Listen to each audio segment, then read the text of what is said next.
Don't come back home, I'm with her. Do whatever you want with the baby. Over my husband's voice, I hear the laughter of a young woman. She must be the one he's cheating with. Jason, you're choosing to spend time with me. Obviously, I'm way better than this old lady. Plus, I don't want any babies. They're noisy and wrinkly. I don't see what's cute about them at all. The audacity of this woman, insulting not just me but my baby too. I'm trembling with rage. Trying to keep calm, I respond, okay, thinking they are done for. Thinking you'll regret this, I muster the strength in my still weak postpartum body to stand firmly and glare at my husband. Jason, are you really okay with this? Living without me and our baby? I ask for confirmation one last time. I don't want to talk, but I need to be sure. Yeah. I even got the divorce papers. I've filled out my part. Just sign your section and consult a lawyer. I nod in understanding. Then, this is goodbye forever. I'm crying, but they are tears of relief. It's finally over. I'll never return to this house. I'm Erica Johnson, 32, currently on maternity leave from a multinational corporation. I'm still helping out with remote work, almost as much as before my leave. I spend fulfilling days taking care of my daughter and working. I never thought I'd find it easier without my husband. We met at a friend's wedding after party. Fresh from a breakup and feeling lonely, we quickly got close and married before I turned 30. Love is blind indeed. After marrying, I slowly learned about his infidelity and drinking issues. He often spent nights out drinking and partying. Even though it was within his budget, I couldn't comprehend it so early in our marriage. We're newlyweds. I want a sweet married life. I told him, fed up. His unapologetic reply was, "What are you talking about now? We used to drink and go clubbing together. You knew I liked drinking, and that I'm popular with the ladies." Indeed, he was popular. He was kind and attentive, giving expensive chocolates for birthdays and lending an ear to girls' troubles. He was nice to everyone, including men at work. He'd always get calls on his phone at home, from both men and women. He'd leave me to reply to texts, even if we were chatting or watching a movie.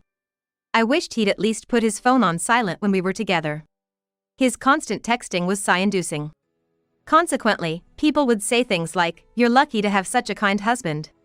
Which could be jealousy on my part, but I couldn't help wanting him to be kinder to me. He was always getting invitations. His once-weekly outings turned into weekend activities too. His phone was always buzzing with invites. Sometimes even from night workers asking him to accompany them. Sometimes he'd come home smelling like perfume. I confronted him angrily, but he brushed it off, saying, "The girls at the bar got too close. There's nothing more to it." No matter how much I asked him to stop, he never did, and I eventually gave up. When he was home, he'd help with chores and be nice to me, balancing out my frustration with his philandering. Then I found out I was pregnant. I wanted to enjoy our time as a couple a bit longer, but the thought of having a baby was exciting. When I told him, he responded, "Really? Are you sure it's mine? Not that you cheated, but it's hard to believe." I was hoping for more excitement from him. I expected him to cheer. And what did he mean by questioning if it's his? I've only been commuting between work and home, never even having meals with male colleagues. Jason, aren't you happy? I didn't expect to get pregnant so soon, but I'm thrilled at the thought of our baby.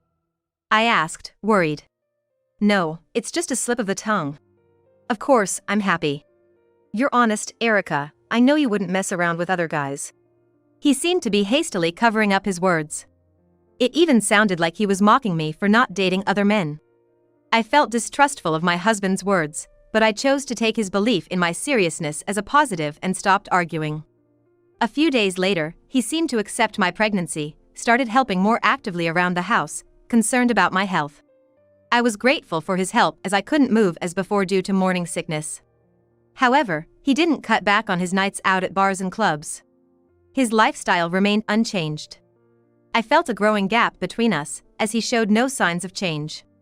I had heard that women become mothers while carrying their children, but men become fathers as they raise their babies. I optimistically hoped my husband would become more family-oriented once our baby was born. I switched to remote work, allowing me to work more comfortably from home. As my morning sickness eased, I returned to my busy routine of housework and my job. But as my belly grew, my movements slowed, and there were more things I couldn't do.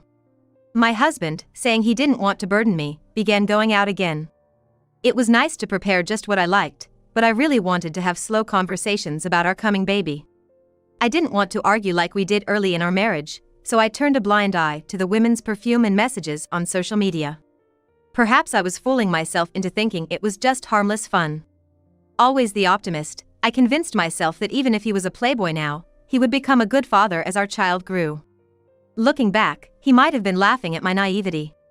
Maybe even messaging his affair partner right in front of me. I never thought about such things, just went on with my daily life. One day, a neighbor asked, "Lately, I've seen your husband walking with a younger sister? She dresses very young." "I don't have a sister." "That must be his sister. I'll ask him about it." I get along with my sister-in-law and often chat with her on social media. We had exchanged messages the day before, but she hadn't mentioned anything. Could my husband be cheating? I had thought he was just being sociable and playful, but maybe it was something else. Pretending to be outgoing, he might be dating someone specific. It was my first suspicion, but I couldn't shake off the anxiety that it might be true. I made several phone calls. That night, my husband returned home late as usual.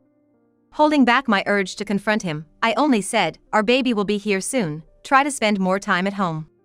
I was experiencing frequent contractions and wanted his encouragement if labor started. The thought of having my alcohol-scented husband nearby was embarrassing and disheartening. He muttered, "I understand," and headed to the bathroom. As I walked to the bedroom, a warm liquid flowed around my feet. It took a moment, but I realized my water had broken. I tried to wake my husband, but he wouldn't stir from his drunken sleep. I called a taxi, crying, and went to the hospital in the middle of the night. The next morning, I saw a message from my husband on my phone, but I was in no condition to respond. I called him after safely delivering our baby that night. "Congratulations. That's great. I suddenly have a business trip tomorrow, so I can't visit. Can I ask your mom to help with things?" His response lacked any excitement about our newborn. Normally, one would visit their baby even if it's late. Exhausted, I calmed myself, looking at my peacefully sleeping daughter. My mother was rushing here to see her granddaughter, so I'd talk to her when she arrived. 4 days later, I was discharged from the hospital. My husband's responses were vague despite my daily messages, so I assumed he was busy with work and social commitments. I asked my mom to pick me up and went home. The concierge congratulated me on my childbirth as I showed off my daughter. As I opened the door to my home, I heard a sweet female voice inside. I almost dropped my baby in shock. Seeing my mom's face, I could tell she was pale with shock. "Jason, I'm home." "What are you doing?" "No need to ask, I can see for myself," I said, flinging open the bedroom door. My husband and his mistress jumped in surprise. Anticipating trouble, my mom stayed at the entrance, holding my baby. "Why are you back? Aren't you supposed to be discharged tomorrow?" My husband retorted, trying to deflect and getting angry. "I messaged and called you several times. You must have been too busy enjoying yourself with your phone off." I thought back to the day the neighbor mentioned seeing him, never imagining it would come to catching them in the act. I felt nauseous. His cold voice cut through. "Don't come back home, I'm with her. Do whatever you want with the baby." Overlapping his voice, I could hear a young woman's laughter. It was the voice of his mistress. "Jason, you're choosing to spend time with me. Obviously, I'm way better than this old lady. Plus, I don't want any babies. They're noisy and wrinkly. I don't see what's cute about them at all." The nerve of this woman, insulting not just me but my baby too. I was shaking with anger. Trying to keep calm, I respond, "Okay," thinking they are done for. Thinking you'll regret this, I struggled to stand firmly and glare at my husband, my body still weak from childbirth. "Jason, are you really okay with this? Living without me and our child?" I needed one last confirmation. I didn't want to talk, but it was necessary to be sure. "Yeah. I even got the divorce papers. I've filled out my part. Just sign your section and consult a lawyer." I nodded in understanding. "Then, this is goodbye forever." I was crying, but they were tears of relief. It was finally over. I would never return to this house. After that, I stayed with my mom. She said, "It's like coming home for the birth, don't worry about it," so I could rely on her without feeling guilty. I had no financial worries.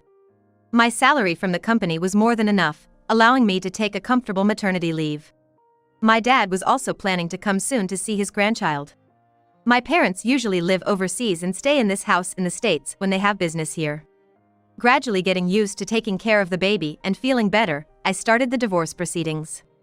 I had already been preparing, moving my belongings out bit by bit before giving birth. The lawyer assured me they would handle everything so that it wouldn't be disadvantageous to me. Just when I was about to contact him, I received a call from my husband. "Hey, what's this about? I was told to get out of this house." He sounded panicked. "Well, that makes sense. That place belongs to my company. If I'm not living there, you have to move out. I work for a multinational real estate company. So they let me rent an available property at a low cost." "I didn't know that. They showed me around, and we chose this place. I never thought it was your company's." Indeed, we had looked at several apartments with a real estate agent. He hadn't realized it was my company's property. I should have been clearer. It's our property, so they rented it to us cheaply. Normally, the rent would be at least $4,000 a month. I could hear him gasping on the phone. "What? $4,000? You're kidding!" He sounded incredulous. "It's true. They gave me a deal because it's me, including utilities for $3,000. But of course, they've stopped deducting it from my salary." His girlfriend's voice could be heard in the background, confused. She probably thought he was paying for the apartment and everything else. She never imagined her current lifestyle was unsustainable without me. "Wait a minute. If I pay that much rent, I'll barely have half my salary left." He was slowly realizing his situation. "By the way, I've been storing your leftover stuff. Pay me for storage. Let's start with $10,000. If you don't get it soon, there'll be interest. I'll start counting until all the stuff is out of this place." I was dismayed to realize how cunning my husband was. I had moved all my and the baby's clothes and essentials here, but not all the furniture. "I'll be there right away. Just wait," I said, hanging up the phone. I quickly told my mom about the conversation and decided to return to my former home. Of course, she would come with me. I contacted the lawyer and a few other places before leaving my mom's house. About half an hour later, we arrived at our former home. My husband, looking grumpy, showed up. "You're back. Come in quickly." My mom and I entered the house together. The inside was a mess. I'm not very meticulous, but I had tidied up the house, anticipating bringing the baby home. Now, it was unrecognizable, with beer cans, plastic bottles, empty meal boxes, and trash bags overflowing from the garbage can. Despite having a dishwasher, dirty dishes were piled high in the sink. "It's tough without you. Won't you come back?" Jason started. "But you told me not to come back, Jason." I glared at him. Then the lawyer and the movers arrived. "Thank you for coming. Movers, please take most of the appliances." Most of the appliances were originally bought by me. My husband had only old stuff from his student days, so I replaced them gradually. "What do you mean? How am I supposed to live?" My husband exclaimed, shocked by the movers covering and preparing to take the items. "Hey, what are you doing? How are we supposed to live?" His mistress emerged from the back of the house, yawning and looking around sleepily. "Well, I bought most of the things here. Jason just contributed to the living expenses, the rest he spent as he pleased. So, if I take these, you'll have to get your own," I said with a smile to his mistress. "The lawyer will explain the details. If I take care of my daughter, Jason will need to pay child support. So, Jason, you will be asked for child support. And about the storage fee for these appliances you mentioned on the phone, since you were using them, we'll call it even." Their faces drained of color at his words. "Also, the rent and utilities payments for this house have stopped, so you'll soon receive an eviction notice. The water, electricity, and gas will be cut off as well. You're moving out, so you'll have to pay for that." They were shocked to realize Jason had to pay child support and about $10,000 for rent and utilities, blaming each other for the payment. I had hired a private investigator as soon as I began suspecting my husband of cheating. Reflecting on it, that was the most difficult time, especially being pregnant. The shock was terrifying. It might even have caused my water to break. I didn't have time to investigate myself, so while in the hospital for childbirth, I called the concierge and asked about my husband. Reluctantly, they revealed they had seen him returning with other women several times. I also obtained security camera footage through my company, showing the two of them getting cozy in the elevator.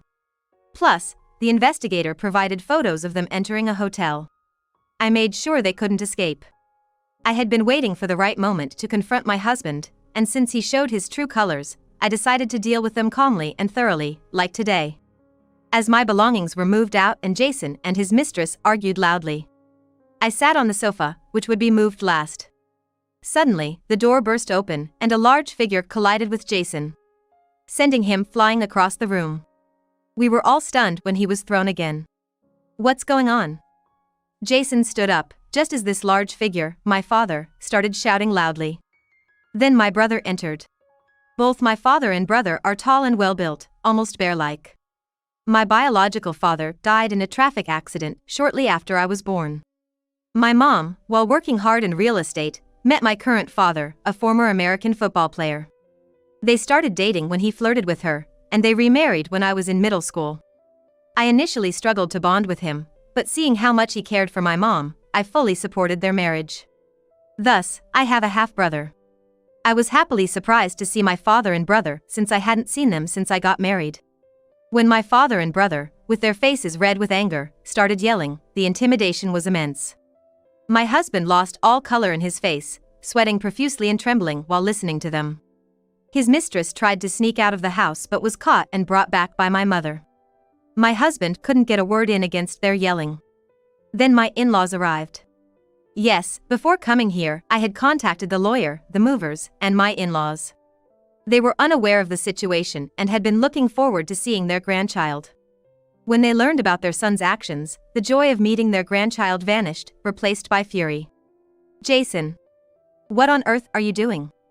We've been eagerly waiting to see our grandchild, and you're living here with your mistress. My father-in-law was beyond disappointed, at a loss for words. He apologized to me, dragging his son. My mother-in-law nearly fainted. With a triumphant look, I said, Jason, it's enough. I have my daughter and lots of hope. I can look forward to life. Just make sure to pay child support. You can keep living in this house if you can afford the rent. When I confirmed my husband's affair, I was emotionally devastated, but what doesn't kill you makes you stronger, right? I realized I had to protect this child and show her only the beautiful things in life, trying to forget my anger and hatred. So, I said my piece and watched as my father and brother punished him, deciding to let go of the past. Sensing my mood, my father and brother hugged me, and we left the apartment together with my mother and baby. Later, my husband, of course, moved out of the apartment. He's living in a more modest place now. When his mistress heard he was moving out of the luxury apartment, she dumped him. It seemed she was only after a handsome guy living in a high-end place. When he asked her to believe in him and move to the apartment, she said, when the money goes, so do I, and left him. If he lives in a nice apartment and buys her various things, she'll be with him, but if he doesn't, she doesn't want him. It was a typical if it's not beneficial, it's disposable attitude. Her parents sent an apology letter. But I never received a direct apology from her. It made me think how cunning she can be. As for my husband, his life at work changed drastically. No one invites him out, and he has no women to confide in. Even if invited, he can't afford to go out due to his debt for child support. He had his fun. Now it's time for him to work hard. I could have continued living with my mother, but my father invited me to overseas, and I decided to accept. I can work remotely, and it'll be great for my daughter to grow up in nature. She'll learn a different culture and have many diverse experiences. As I refresh at my father's house, I'm contemplating my future. Excited for new encounters, I'm heading to the park with my daughter today.